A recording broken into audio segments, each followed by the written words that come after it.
และในวันที่1 เมษายน 2026ที่กระทรวงการต่างประเทศรองนายกรัฐมนตรีกระทรวงการต่างประเทศแห่งสาธารณรัฐประชาธิปไตยประชาชนลาวได้ต้อนรับเอกอัครราชทูตแห่งสาธารณรัฐกูบาประจำลาวเข้าอวยพรและชมเชยเนื่องในโอกาสที่ได้รับการแต่งตั้งเป็นรองนายกรัฐมนตรีและรัฐมนตรีกระทรวงการต่างประเทศแห่งสาธารณรัฐประชาธิปไตยประชาชนลาวในโอกาสนี้สหายเอกอัครราชทูตนางอันนาเอสเตอร์เบียนวานเดสได้แสดงความชมเชยอย่างจริงใจที่สหายท้องสวรรค์พรหมวิหารได้รับความไว้วางใจจากสภาแห่งชาติสุดที่10เลือกตั้งให้ดำรงตำแหน่งเป็นรองนายกรัฐมนตรีและรัฐมนตรีกระทรวงการต่างประเทศแห่งสาธารณรัฐประชาธิปไตยประชาชนลาว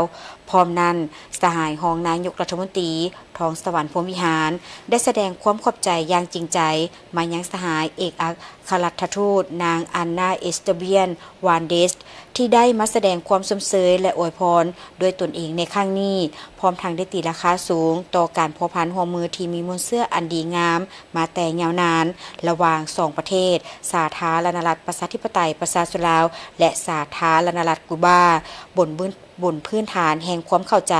ช่วยเหลือซึ่งกันและกันทั้งในขอบ2ฝ่ายและหลายฝ่ายซึ่งแสดงออกในการปิดไปมาหาสู่แลกเปลี่ยนการเยี่ยมยามของการนำขั้นสูงของ2ประเทศรวมถึงการสนับสนุนช่วยเหลือซึ่งกันและกันในเวทีภาคพื้นและสากล